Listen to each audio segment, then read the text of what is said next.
तो जी welcome back दोस्तों। अच्छा दोस्तों, आप लोग जो है ना वो मोबाइल का दौर है, इंटरनेट का दौर है। आप लोग अगर कहीं दुनिया में जा नहीं सकते हैं तो आपने अपने मोबाइल पे बहुत सारी ऐसी चीज़ें देखी हैं कि अपने घर में बैठ के आप लोगों को जो है ना वो वंडर्स ऑफ द वर्ल्ड जो है ना वो आसानी से घर में बैठ के मोबाइल स्क्रीन पे देख सकते हैं या टीवी स्क्रीन पे।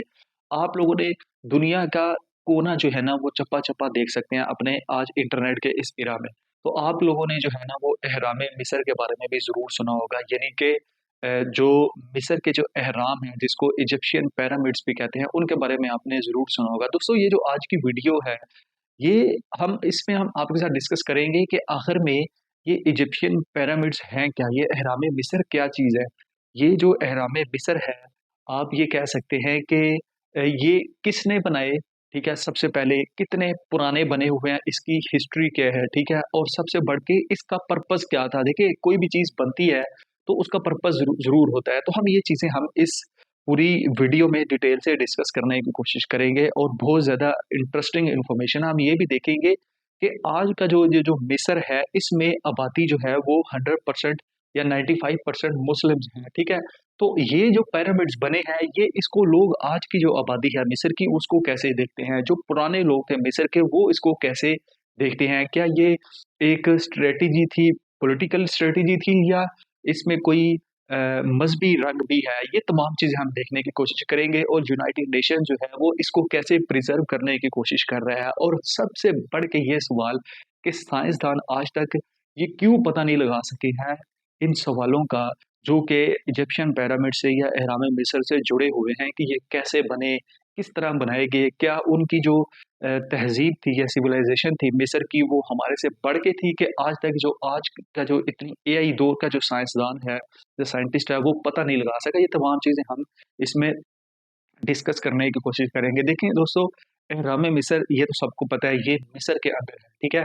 और इनकी तादाद कितनी है, ये मैं सबसे पहले बता दूँ। ये टोटल मिस्र के अंदर 130 के करीब हैं, 130 के करीब अहराम मिस्र बने हुए हैं, छोटे से लेके बड़े तक।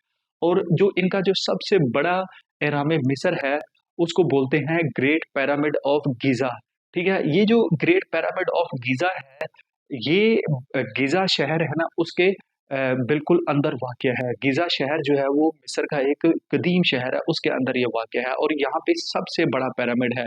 और ये जो सबसे बड़ा पिरामिड है ना, इसको खुफू पिरामिड भी कहते हैं, यानी कि ग्रेट पिरामिड ऑफ गिज़ा भी कह सकते हैं इसको। और खुफू पिरामिड जो है, ये सबसे बड़ा पिरामिड कहलाता है और उसके आस-पास और बहुत सारे छोटे-बड़े पिरामिड्स हैं, ठीक है? ये बनाए किसने?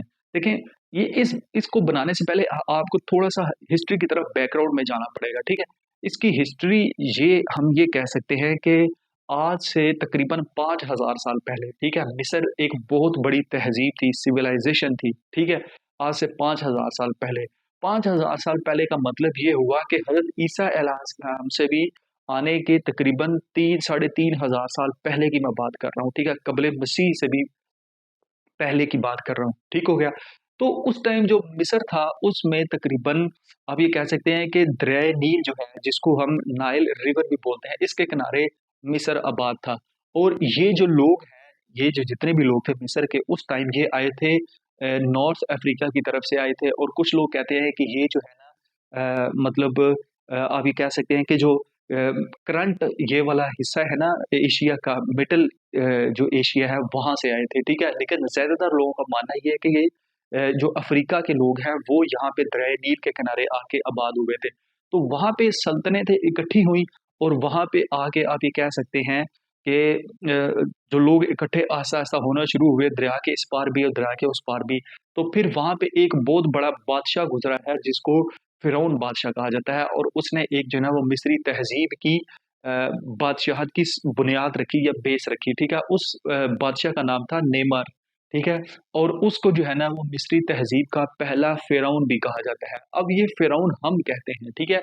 लेकिन उस टाइम जो है ना वो इसको पारा-ई जो है ना वो मिस्री तहज़ीब के अंदर या मिस्री ज़बान के अंदर पारा-ई अपने उस बादशाह को बोला जाता था। और आहिस्ता-आहिस्ता ये जो पारा-ई वर्ड है, ये आहिस्ता-आहिस्ता छोटा-छोटा होता-होता रह के फ़िरौन बन गया, ठीक है? और इंग्लिश में इसको फ़राओ बोलते हैं, ठीक हो गया? तो ये जो 5000 साल पहले की जो तहज़ीब है, वहाँ से जो है ना फ़िरौन पैदा होना शुरू हुए और फिरौनियों का बादशाही सिस्टम निज़ाम आना शुरू हो गया। तो जब एक बादशाह बना जो पहले नेमार था, उसके बाद दूसरा बना, फिर तीसरा बना, तो जो मिस्र के लोग थे वो अपने बादशाहों को उस टाइम फ़िरौन बोलते थे, जैसे मैंने आपको थोड़ी-सी हिस्ट्री बताई। तो जब वो फ़ौत हो जाते थे, तो वो सिर्फ़ इसको बादशाह नहीं बोलते थे, वो ये कहते थे कि ये एक्चुअल में एक किस्म का खुदा का या देवता का नुमाइंदा है जो कि हमारे ऊपर काम कर रहा है। और जब वो मरता था तो उसकी कब्र को प्रिज़र्व या महफ़ूज़ कर लिया जाता था। और वो ये कहते थे, इसके साथ मज़हबी और रूहानी ताल्लुक भी होता था। वो ये कहते थे कि जब एक बादशाह या फ़िरौन मरता है, तो वो जो है आप ये कह सकते हैं कि मतलब कि बाद में भी मौत के ज़िंदा रहता है। तो फिर उस टाइम ये रिवाज होता था कि जब वो फ़िरौन मरता था, तो उसका सारा साज़ो-सामान उसकी कब्र के साथ एक अलग से महल उसके स्टेटस के मुताबिक बनाया जाता था और वहाँ पे उसके साथ रखा जाता था ताकि उसको अगली जो ज़िंदगी है मौत के बाद की उसमें कोई परेशानी या कोई प्रॉब्लम ना हो। तो ये तो वो उसके साथ हुआ, लेकिन फ़िरौन वो जो पहला बादशाह था मिस्र का, उसने नेमार ने ये पहला एहराम मिस्र नहीं बनाया।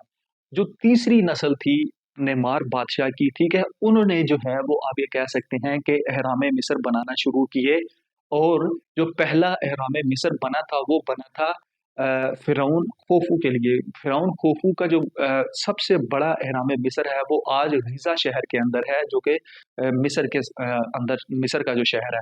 और ये आपका कह सकते हैं कि दूसरा या तीसरा फ़िरौनियों का या मिस्रों का बादशाह था। और फिर जो इसके अगला था बेटा, जिसका नाम था खफ़री, ठीक है? उसने अपने बाप का जो है ना सबसे पहले आप ये कह सकते हैं कि खुफू का पिरामिड बनाया था। और ये कह सकते हैं कि उसके अंदर मैं आपको इसका स्ट्रक्चर थोड़ा-सा बता दूँ अब, कि ये जो पिरामिड बने हैं, ये मुख्तलिफ़ किस्म के बने हैं, लेकिन जो सबसे बड़ा है ग्रेट पिरामिड है मिस्र का, खुफू पिरामिड जो कि पहला बना था, उसके अंदर तकरीबन कहा जाता है कि तकरीबन 2 मिलियन के करीब पत्थर यूज़ हुए हैं उसको बनने के लिए। और सिर्फ़ वो एक पिरामिड ही नहीं है, उसके अंदर जो है ना वो कब्र है उस फ़िरौन की, उसके अंदर मुख्तलिफ़ कमरे हैं उसके रहने के लिए, उसके अंदर मुख्तलिफ़ लॉन्स बने हैं, ठीक है? उसके अंदर और चर्च वग़ैरह बने हैं और बहुत सारी चीज़ें हैं, आप ये कह सकते हैं इबादत के लिए, ताकि उनका ये अकीदा था, बिलीफ था, पुराने जो मिस्री थे, तहज़ीब थी कि ये जो है वो हमें आप ये कह सकते हैं कि ना हो जाए, क्या नाम है, बाद में मरने के बाद इसको कोई प्रॉब्लम पेश ना आए, उस फ़िरौन को, क्योंकि वो खुदा समझते थे उसको। तो वो उसके बेटे ने खुफू के बेटे ने अपने बाप का एहराम मिस्र सबसे पहले बनाया। और कहा जाता है जो आज के साइंसदान हैं वो ये कहते हैं कि एक पत्थर का जो वज़न है इस टाइम 2.5 टन है। ठीक है? ये तो थोड़ी-सी हिस्ट्री थी। अब ये तो बना दिया, अब एक सवाल ये पैदा होता है कि ये बनाई क्यों है? तो देखें, जैसे मैंने आपको बताया कि ये जो फ़िरौन होते थे पुरानी मिस्री तहज़ीब के अंदर, फ़िरौन की जो तहज़ीब थी, जो फ़िरौन की जो सल्तनत थी, जो रियाया थी, वो ये समझती थी कि ये जो फ़िरौन बादशाह है, ये सिर्फ़ बादशाह नहीं है, ये हमारा देवता है, ठीक है? देवते का नुमाइंदा है, हमने इसकी खिदमत करनी है, चाहे जिस तरह भी हो। वो इसी की इबादत भी करते थे, अगर आप लोग हिस्ट्री की बुक्स पढ़ें। तो वो कहते थे कि हमने जब ये मर जाता है, तो हमें बाद में ये जो है ना, बाद में भी हमारे मुल्क के ऊपर हुकूमत करता है, तो ये हमें देख रहा होता है। तो हम चाहते हैं कि ये अगली ज़िंदगी भी इसकी अच्छी तरीके से गुज़रे और वहाँ पे भी ये रह के आसाइशें आसानी से करे। तो फिर इसके इन्होंने पिरामिड्स बनाने शुरू किए। और जो है वो पहला पिरामिड मैंने आपको बताया कि खूफू का बनाया और उसके अंदर मुख्तलिफ़ चीज़ें बनाई गई और इसका सारा साज़ो-सामान जो था वो उस पिरामिड के अंदर प्रिज़र्व किया हुआ है, ठीक है? और अब ये नहीं पता कि वो किस हालत में है। ये तो पर्पज़ था। तो अब ये जो पर्पज़ है, आप क्या इसको देखते हैं कि ये सिर्फ़ पॉलिटिकल पर्पज़ था इसका या रूहानी भी था? तो इसमें ये रूहानी पर्पज़ भी था, क्योंकि वो लोग इसकी इबादत कर रहे थे उस फ़िरौन की, या आगे आने वाले फ़िरौन जितनी भी इन्होंने तकरीबन 3-4 हज़ार साल फ़िरौनियों ने हुकूमत किया मिस्र के ऊपर, तो उसके ऊपर भी जो है ना वो इसकी इबादत करते थे। तो ऑब्वियसली पॉलिटिकल जो फैक्टर था वो भी था और इसके साथ-साथ मज़हबी फैक्टर भी था, ताकि वो अपने उस देवता की इबादत कर सकें, ठीक है? अब आज की साइंस क्या कहती है कि ये कैसे बने हैं? सबसे बड़ा जो सस्पिशियस सवाल है, आप इसका एक कह सकते हैं, तो वो ये है कि ये साइंसदान क्यों नहीं इसका जो है ना आज तक जो है ना वो इसका फाइंडिंग कर सके, पहुँच सके कि ये कैसे बने हैं। तो देखें, साइंस इस चीज़ को मानती है कि जो उसके सामने चीज़ हो या कोई आप मुशाहिदा करें, तो फिर उसको फैक्ट फाइंडिंग के तौर पे मानेगी। लेकिन साइंस इस चीज़ पे मानने से कासिर है कि हम ये कैसे कह सकते हैं कि ये जो है ना वो इतने वज़नी टन जो ढाई ढाई टन का वजनी जो पत्थर है वो उठा के उन्होंने रखे। तो साइंस कहती है कि इन्होंने जो एहराम मिस्र बनाया है, जो ग्रेट पिरामिड ऑफ गिजा के अंदर है, खुफू का जो है, वो आप ये कह सकते हैं कि उसको लेवल वाइज बनाया है। पहले उसका एक लेवल बनाया, फिर दूसरा वाइज लेवल बनाया, इस तरह उन्होंने कुछ बनाया है।